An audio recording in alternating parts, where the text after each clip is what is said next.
Hello, welcome to Show and Tell Meg. I'm Megan, and I like to make things, and I like to talk about them and get other people excited about them too. So I wanted to start a knitting podcast. I know, but I really enjoy watching knitting podcasts. I like just seeing what people are working on, what they've finished, how well it went, all these kinds of things. And so while I plan on making other types of videos too, I want to have a podcast. I've been a blogger for a really long time, since, I don't know, 2012, something like that. I used to blog all the time about sewing and knitting and crocheting and all the things I was doing. And then blogging kind of fell to the wayside at the same time that my personal life was crashing and burning. So I stopped for a few years, but I just this last year picked it back up just for my own personal, chronicalization of the things that I make so that I have all the particulars about them. I just really enjoy that. I enjoy having a visual of what I have made and some kind of record. And so it seems that the world has shifted and we've all kind of gone more towards video. And so I decided I'm still going to do the blog. I will link blog posts that are relevant about the things that I talk about in this podcast. But I just want to talk about the things that I make. So here we are. I am a big fan of making garments, in particular for myself, whether that's knitting, sewing. I don't know. I get into all kinds of different things. I like practical things that I can wear all the time. I also like historical sewing, and I don't know, just things will randomly spark my interest and I want to do them. So eventually you will see all kinds of things about that. Today, I mostly just have knitting to talk about because that's what I've been doing the most. I find that I get that way most every year. I'm a big gift knitter for family members at Christmas. And so I just came off of, a couple of months where I mostly just made things for family. I mean, this year that is a lie because I made this. But I made a lot of things for other people. And so, dang it, I needed to make some stuff for myself. My final finished object of 2023 was this sweater that I am wearing. This is the Belladonna cardigan pattern by Andi Satterlund. She released this as part of a spooky collection. And so they all have kind of Halloween-y type names, and she did them in kind of creepy colors, and it was very cool. Out of all of them, though, like, I love a themed garment, but if it's something I'm going to spend all the time making, and I live in Florida, not a place that you typically think of sweater knitters, right? But I love making sweaters. Sweaters are just my favorite thing to knit. They hold my interest so much better than a lot of other projects. I mean, I switch it up. I make socks, I make toys, I make hats, I make gifts for people, random things. But sweaters are always number one. I always have at least one sweater going. Typically, I try to have a thicker yarn sweater going as well as a thinner yarn. So I try to have a worsted weight and that I can grab, and it's a quicker project. And I also have a fingering weight sweater in the background. And I find that that works really well for me because I can grab something most of the time I'm in the middle of a project. And so I'm not having to expend all the brain power to start something new and make all the plans and all that kind of thing. I can just have this project. I'm in the middle of it because it takes a long time. And I can just grab it and go and knit, which is what I like to do the best. And I'm not knitting the exact same thing over and over and over again. I am not like, I aspire to make blankets and I mean, crocheting too. Like, I love the look of granny square blankets. I have made some. I made them for my kids. It took me years. I just am not a big fan. I'll be really gung ho and I'll start making something like, yeah, I'm gonna make this. I'll make like 15 squares, and then I am so bored of doing the same thing over and over again that it just goes to the wayside and I pick something else up. And I'm the same with sewing. I love quilts. I wish I was a quilter I have a quilt top sitting over here that I worked on and off since 2012, and I just finished it in 2020 or 21, I think. It's still not even a quilt, it's just a quilt top. Anyway, really random tangent. We were talking about this sweater. So, this sweater is the Belladonna cardigan by Andi Satterlund. And if you're not familiar with Andi Satterlund, most of her designs are very vintage style.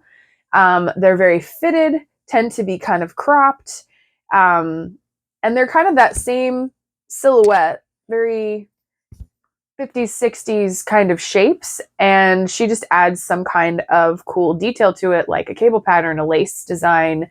And when I first started knitting, she was the first knitwear designer that I really just loved her aesthetic. And so that has stuck with me. I've made more of her patterns than anyone else by far.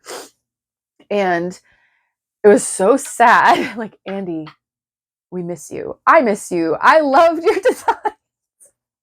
I understand. She, a year or so ago, closed up shop, took all of her patterns down.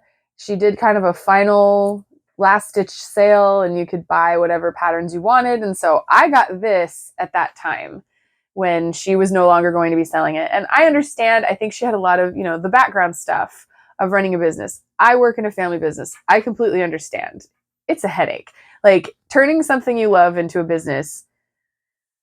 I've tried to do it several times and I ended up hating the thing that I loved. So I completely understand, but it's so cute. Her designs are so good, and I ache for those who want to make her stuff and they don't have her patterns. So I do apologize. This is not a pattern you can go buy currently. Hopefully, maybe one day she'll come back and it'll be available. But this is a very cute, mostly pearl based sweater. It has channels of pearls on the outside instead of stockinette, and then it has these lace panels. It has a wider lace panel for the center sections, and then it has narrower ones for these smaller channels. Hopefully you can even see that. The shaping is actually done on the front, like darts, which is so cool. And so there's no shaping here. I'm very used to, even with Andi's patterns, having all the shaping be under the arm, but there's actually a lace panel detail, which I think is so cool. And this was completely a stash bust. I find in my size, Andi's patterns are fantastic for that. If you like, a cropped style, I can make a 3/4 sleeve, scoop neck, cropped style of Andi's patterns with less than 700 yards and in worsted weight. I'm not a small gal. I have a 40-inch bust, 36-inch waist. And so, I wear like a size medium to large shirt. I'm not, size extra small that I can easily get a whole sweater out of a couple of skeins of yarn. And so sometimes, though, in our stash, we end up with just a few skeins of a beautiful yarn. And that's what happened with this. I was given a huge amount of yarn by this lady from church who I'll probably do a video on it because it was pretty epic. And we're talking Rubbermaid tubs full of good yarn store yarn, not acrylic, not, local craft store yarn. And this was one of the quantities that were in it. This yarn is Dream in Color Classy, which is worsted weight, 100% merino, I believe, and it's hand painted, I think. And this color is called Spring Green. And look at the color. It has such cool flecks of color. And I started this while I was listening to the audiobook of Frankenstein. So in my mind, I'm like, this is my Frankenstein sweater because it's like, that greenish, ghouly kind of color. This is really similar actually to the color of the sample that Andy made. Hers is a little more neon-y green. This has those like brownie flecks in it. You can really see it there. This yarn is so cool.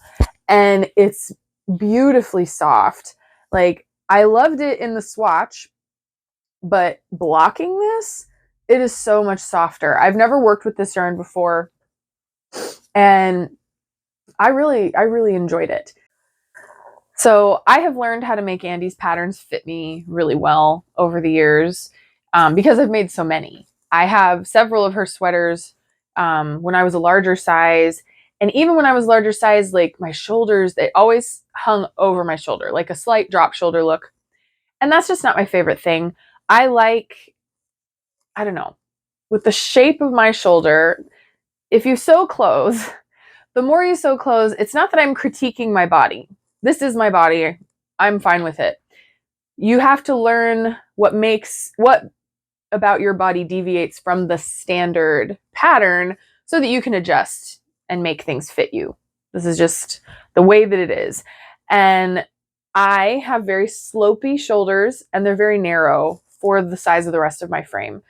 And I typically knit a size medium in Andy's patterns now, currently a 40-inch bust, and that tends to fit me really well. Like, I have just a bit of negative ease, and so things like these lace patterns, it pulls it open and you can see it better.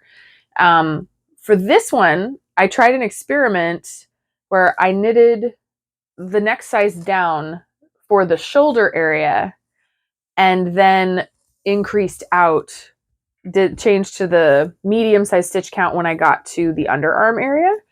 And I think that was the ticket. I did this on two of Andy's patterns that I did at the end of last year because I just wanted a quick, cute win. I made this and I made the Chuck pullover sweater. I did the same thing on both, and I think that the shoulders look really good. Like, they hit me. It's a smidge wide in this one, but that's a lot of it is the lace pattern and the pearls. This lace pattern is really stretchy.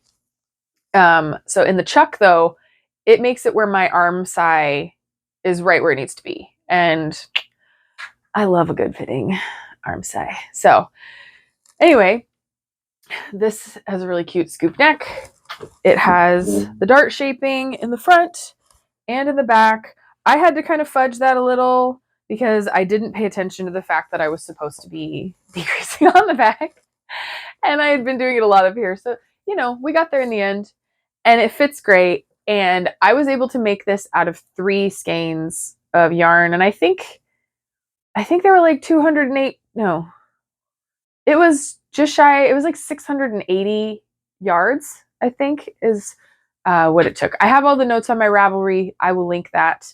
I am very detailed on Ravelry. I keep track of everything that I weigh all my yarn and everything. So I know exactly how much it took me to make it. My one slight regret, you can kind of see, had a little unintentional color blocking, and that's just the nature of a hand painted yarn. And I didn't really think about that when I started. They were all the same dye lot. I was like, yeah, whatever. And now here we are. Interestingly, though, I think because it ended up right here, like the bust, it kind of just looks like a shadow. It doesn't bother me that much. If I stare at it, I'm like, but it doesn't bother me enough that I wouldn't want to wear it or something. Like, it's cute. I also really I use these buttons from my stash, and hopefully this isn't making my microphone make horrible noises. As I usually do, I backed my button band with rayon Petersham ribbon. I always do this, particularly with Andy's patterns, because they are designed to be so fitted, and it just keeps everything nice and straight in the front. Even though I have negative ease, it doesn't make it seem like my button bands can't hold me in. So most of the time, I wear these sweaters open like this, and yeah, it's cute. It's comfortable. I love this color. I love this yarn. It's lacy. It's 3/4 sleeve, so it's really kind of perfect for Florida, even though it's made out of a worsted weight yarn. So if Andy's patterns ever become available again, I recommend them. Another thing that I finished recently is this bee. Isn't it just the cutest thing? I saw this. I'm a big fan of Barbara Prime.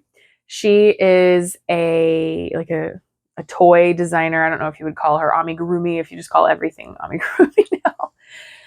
But she's a knit toy designer, and I've made a bunch of her patterns too over the years. They're just adorable, very classy looking, sort of. I mean, it's not Beatrix Potter, but Beatrix Potter-esque animals, like a rabbit, and his pattern will have a waistcoat and a jacket. I made him. He was so cute. All of her animals usually have some kind of clothing accessory. And so this I saw was it was her most recent, I think, release. And it was actually in a magazine, a British knitting magazine. But every time I looked at this, I was having a really hard time in life, and there's just nothing that can cheer you up quite like knitting an adorable toy. Even when things are falling down around you, this is always cute. And every time I looked at this pattern, I just loved it. And so I'm like, you know what? I'm going to make it. So I bought this digital knitting magazine just so that I could make this bee. This is the Bumblebee. Barbara has a series of animals that are shaped like a bun, which is adorable. This is the first one that I've made that was the bun, but it totally is a bun. Really quick to make. I started it on a Sunday at church, and I managed to make the whole body of the bee and the wings by the end of the day. And then Monday and Tuesday, I finished the flower, the bluebell that it sits in, and the feet, and sewed it all on.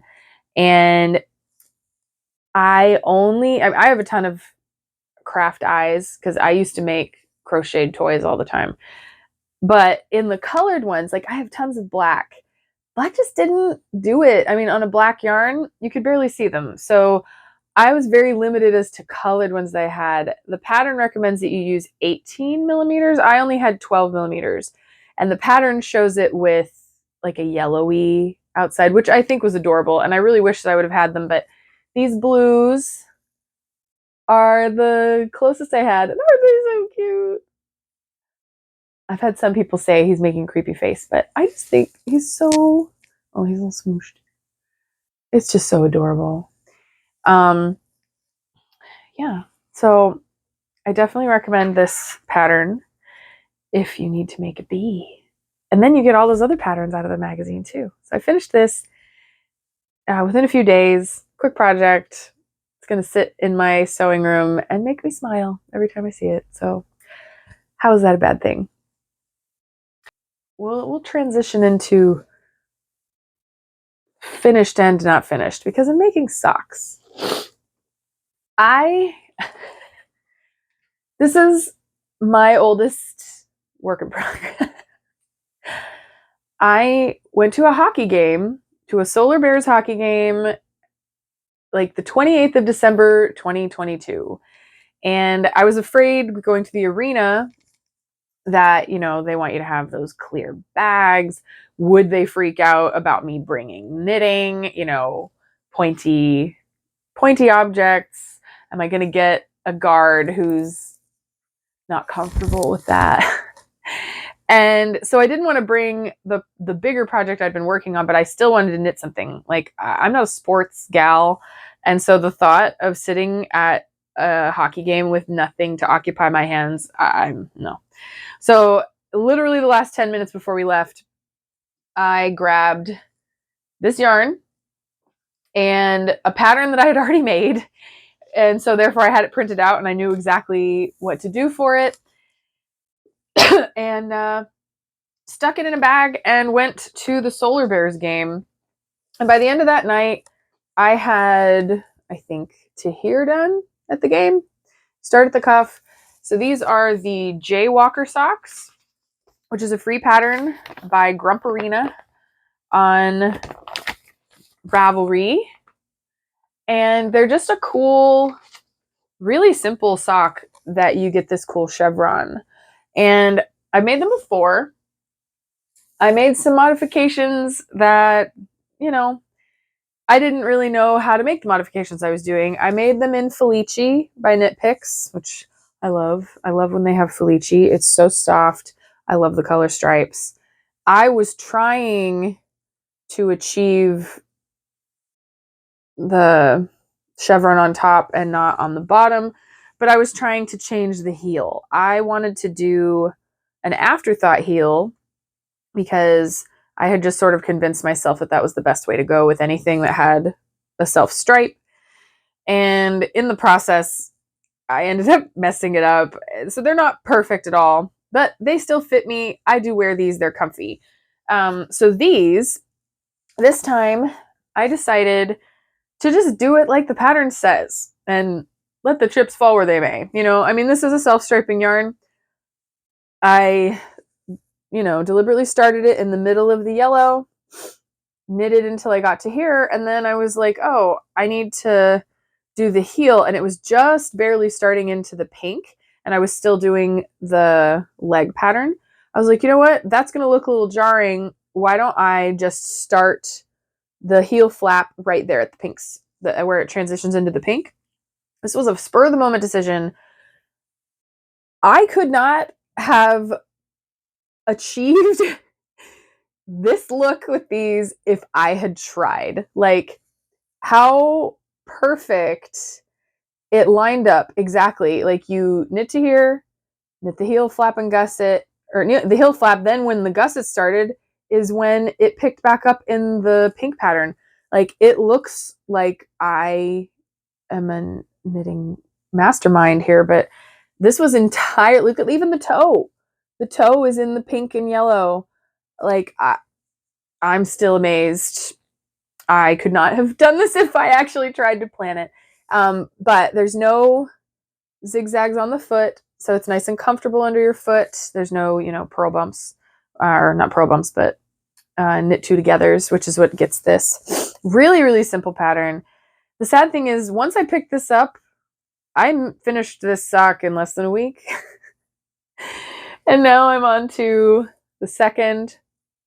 And I just got tired of knitting the exact same thing. It wasn't that I have second sock syndrome. I actually really want to finish these, but I got kind of bored with only knitting the exact same thing over and over again, as I tend to do. So I am definitely going to finish these soon. The yarn is Premier Yarns Fruits, which is 100% acrylic, or no, 93% acrylic and 7% PBT, which heaven knows what that is. And it's also acrylic, so, which I usually shy away from, but I do have another pair of socks in this yarn that is the watermelon colorway, and they're just so cute. And it was so inexpensive. Facebook ads got me, and I ordered these. So, they're fun, and they're socks. And realistically, I live in Florida. I don't really wear wool socks all that much. So I think it'll be fine. The next project that is in the works is one that I have been planning on making since it was released last April. I am in the very beginning stages of the Rose Street cardigan, which is designed by Sydney Craybaugh from Squid's Vintage School of Knitting. It's a Patreon account, which, if you like vintage knitting, you need to join. It's $6 a month, and you get all the patterns. So, but I just loved this sweater. It's a fingering weight, and it's a really simple silhouette, but the arms have this really cool lace pattern. I don't know if you can see that, but I bought the yarn for it pretty quickly, but I was being responsible and I wouldn't allow myself to start another fingering weight sweater until I finished my other one that took me half of last year. But I'm using actually the same yarn as I used on that one. This is Knit Picks Stroll in the Duchess Heather colorway. And just this week I knitted a swatch, which is showing really plummy on here. It's a lot more purple in person. Still slightly palmy, but I think this is going to be really pretty. And this is one of my favorite yarns. It is so soft. It's light.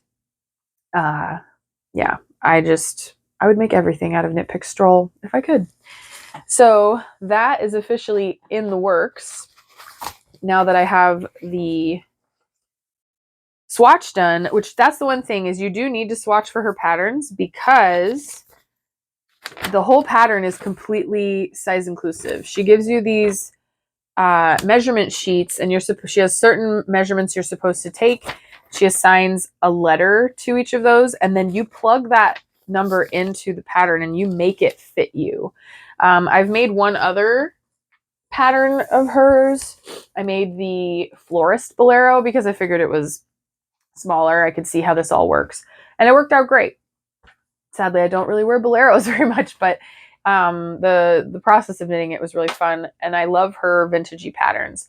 So it's a great way if you're interested in vintage style but intimidated by vintage patterns. Or if you fall outside of the size range of vintage patterns, which I do. It's very rare that I find vintage patterns that are designed to fit me out of the box, so to speak. So I totally recommend her stuff. The next one, I haven't even cast it on, but I have skeined up or like balled up the yarn, and I have it in a bag ready to go. So it counts, in my opinion. I even have the needle. So this is another yarn that I was given in this same enormous stash. And I just fell in love. Look at this yarn. I feel like it's not going to do it justice, but it has such a beautiful undertone to this yarn. I don't know what it is. It had no label, but it's definitely a sock yarn. I don't know if it's superwash, but it feels like merino nylon to me. I think I burn tested it, and I think it is merino nylon or like wool nylon. It feels merino. Yeah. So this is going to become the Ishbel, which is an older pattern from Isolde Teague. I've wanted to make it for a really long time. I like the pattern. I like the yarn. We're gonna do it. So that will be cast on probably within a few days. And the final one that I cast on, I literally made this last night. I had the idea to make my kids something for Valentine's Day, and I realized yesterday, like, oh my gosh, that's like in a week. So I really need to get crack-a-lackin'. I have twins, and I have twin little girls. And so it can be hard. Like everything I make, I have to make two. And so sometimes I just don't make anything. But they always like when I make them stuff, and they've been very into knitted toys that I've made lately. So I am also a huge fan of Anna Hrachevek patterns, Mochi Mochi Land. This is called Coo and Koi, and they're birds, but when you put them together, they make a heart. How cute is that? So I'm going to make these. And so last night, I just went through my stash, and I make a lot of toys, so I have a lot of random acrylics. This is Loops and Threads Impeccable in the Orchid colorway, which I don't really like that yarn. I ended up with it from like a thrift store or something, so I finally have found something to use it. And then I'm going to do the wings and stuff in Red Heart Super Saver in Perfect Pink. And I'm just using size 5 double pointed needles. And I managed to make this while I watched Rebecca, Alfred Hitchcock, last night. So yeah, I find most toys are really quick to make. So I know I'll be able to get this done, and I know that they will be thrilled. So I get to make something I wanted. They get the toy. Everyone's happy.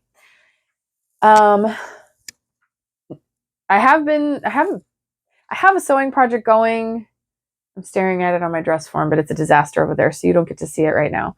I just have not wanted to work on it. I need to just buck up, and I'm in the middle of the New England dress, by Decades of Style, and I was really going, and then I ran into a snag because of alterations that I made. I extended it by 2.5 inches because I made a muslin and it was too short.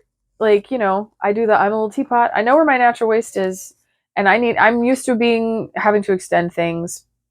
I had to extend this by 2.5 inches, which feels a little crazy, but I did it.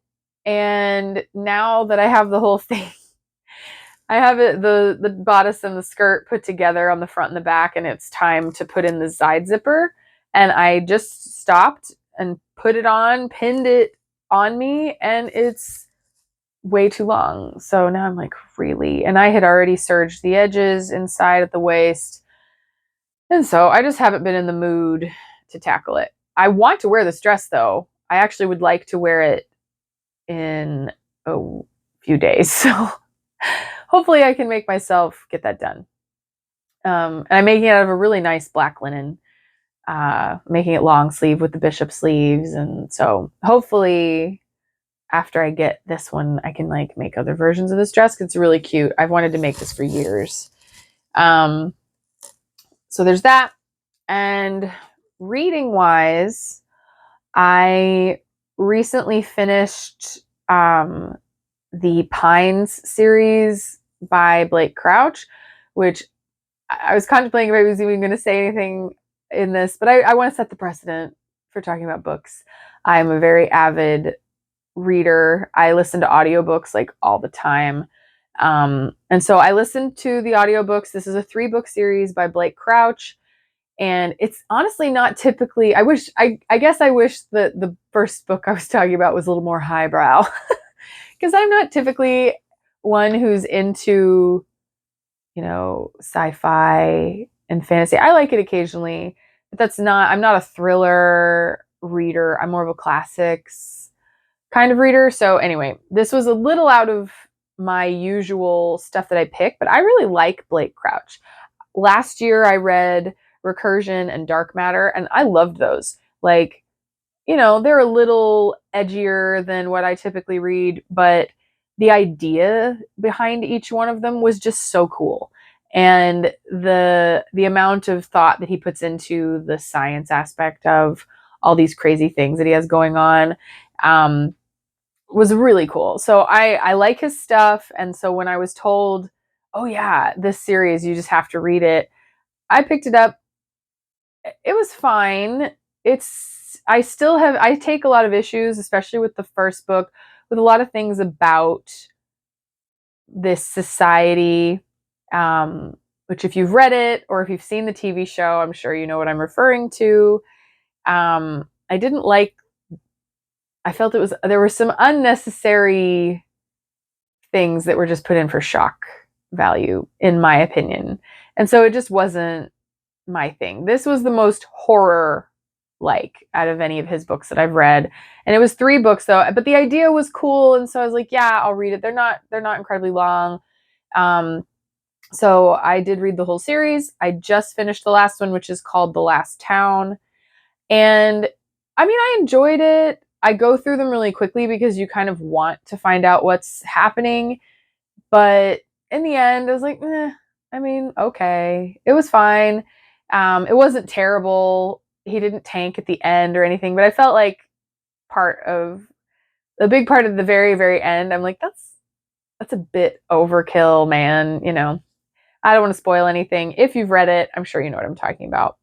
But if you like sci-fi, if you like smart thrillers, creepy vibe, there's definitely a little language, a little bit of adult situation, whatever, let's say it's a TVMA type of story. But it was good. It was interesting. It's very fast paced and it's quick to get through. So I enjoyed it. It wasn't my absolute favorite thing, but I didn't dislike it. It was a nice little escape. So yeah, yay reading. I'm literally 25 minutes from the end of Clytemnestra by Costanza Casati, I believe is her name. And my checkout of the audiobook from the library ended. 25 minutes, y'all. So now I've requested the physical book. I'm sure I have like 40 pages to read. So as soon as that gets here, I will finish that one. And then I'll maybe discuss my thoughts on that later. But yeah, so this is what I've been working on lately. I have tons of projects that I want to start.